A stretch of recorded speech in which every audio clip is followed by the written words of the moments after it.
Alicia, you're on the Michael Berry Show. Go ahead. Hey, Michael, how are you doing today? I'm good, dear. Go ahead. Oh, well, I just was calling basically with a comment. I'm black, and everyone has their own individual race, and I think that everyone is just seriously tired of hearing about race relations. Black people have racism against other races, and it's not inherent. It's just what has been grown up with. White people have the same. Asians, Hispanic. Everyone has their own cultural differences that basically may be frowned upon in a different community. And it's just if we as a community, starting with the Michael Berry Show, hopefully, stop feeding into the media hype with the race relations and just cut it off. Don't talk about it anymore. It'll go away. I wish that were true. Let's game this out, shall we? Yeah. I say let's see how it goes. All right. So let's say I don't discuss it for a week.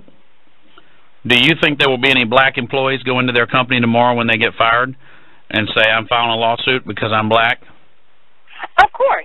Of course, but it will not be on a large scale. It will not be on the front page of the newspapers. It will not be the first thing that pops up when you open up the Internet browser. You know, Alicia, race relations in America. You are so wonderfully naive. I wish... No, let me tell you why. Let me tell you the reason more often than not race leads the evening news. Because if you're a reporter, you get some good stories, you get some bad stories, but there's a lot of pressure to put a story on every day. You come in the morning, let's say you're following the story for the 5 o'clock news. You come in the morning, you don't know what you're going to do that day, you're waiting to see, you read the press releases, there's nothing. You have a meeting at 2 o'clock with your team where they go over what you're working on that day, and you have to file your story by 5 or 6, and then that'll usually run again at 10. It is hard to find a story every day. But there's a ready-made story already built in, and it goes like this. Some group is upset and offended. They may or may not file a lawsuit, but they threaten to. All you have to do for that story, it's very easy. You don't have to understand anything. You go to that person and they say, I'm as black as night and I'm as mad as hell. And you go, all right. Can I get 5 of you to stand together and scream real loud and maybe do some chanting? We'd be glad to. We do that often. You get that video. You go across town and you ask whoever they've accused of racism, hey, that group of 5 black guys is really upset. What do you say? Well, we do the best we can and we feel we'll be vindicated in a court of law. All right, now back to you in the studio, Sam. And it's the easiest story. And I'm telling you, when it comes 4 o'clock and it comes time where you're gonna decide what story's going to lead with the teaser for the evening, you can do the story on budgets, you can do the story on a new law, you can do the story on the new company opening, but when you gather and you go, what will our audience react to the best? Man, that is awesome. It's ratings gold.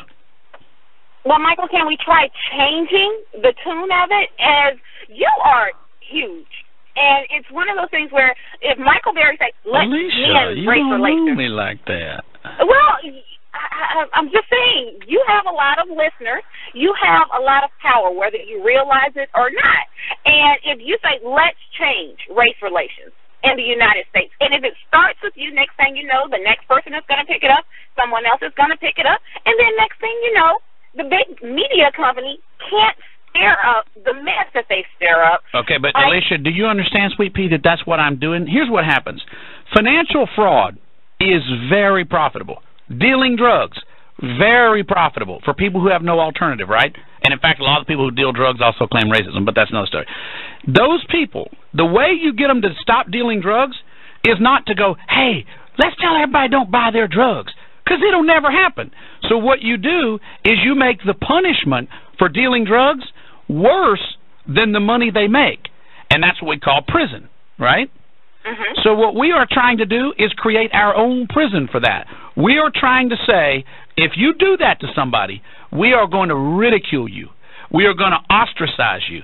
We are going to punish you with our buying power. Because we can't make the crackheads who scream racism. You don't strike me as the type that would ever do that, would need to. Because you're a productive person that just wants to get along with other people. But for unproductive people like that, those people need They desperately need that. You think Al Sharpton's got anything else to do? There's a cartoon. I don't know if you've ever seen it. I'll post it at michaelberry.com. It's Al Sharpton and Jesse Jackson, and they're looking up at God, and they pray, we just hope for better race relations and no more racism. And then it's up on our Facebook right now. And then, poof. And the way it happened was they went away. Yeah, it's just unfortunate. It is unfortunate, Alicia. And you know what, sweetie? When you look at the big picture, Michael, it's the media that's paying Al Sharpton. It's who's paying Al Sharpton's salary, who's putting him on the front line. Well, but before the media did, that's not true, Alicia. Here's the deal. Them doing that hurts you a lot worse than it hurts me. I'm going to be fine no matter what. I'm not walking through this world and people judging me because of what they do. But you are. There are people, white people, who will think, oh, she's one of them. Don't tell a funny joke because she'll get offended. Don't hire her because she's the one that'll sue you. Don't date her because she's one of them crazies. Al Sharpton and Jesse Jackson hurt all black people. Fortunately, there's nobody claiming to speak for white people. I mean, I do it, but I don't claim to. I just do it. We have sort of risen up as the voice of white people that have had enough. Because hardly anybody will stand up. You will get people on the radio who are willing to address constitutional issues, who are even willing to address some political issues, financial issues, but you won't get anybody that will call a spade a spade. And that, I think that's been one of the biggest reasons for our incredible success in such a short period of time, is absolutely no filter when it comes to race.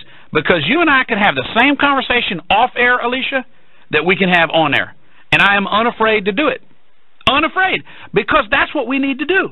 And what we really need is more black people to stand up and say, I've had it with this nonsense. Yeah, I've been the subject of racism. Who hadn't? White people have too. Because I will tell you, Alicia, I've been in situations where a comment was passed about me because I was white. Well, that's straight up racism. I don't care, because they couldn't conjugate their be verb. And I figure, if you can't speak your own native language, I own you. And so you're not ever going to get me. Shoot at me, I'm going to shoot you back. Hit me, I'm going to hit you back. Talk bad about me, I'm going to laugh at you. And that's what you have to do. We're making progress, Alicia. We really are, whether you realize it or not.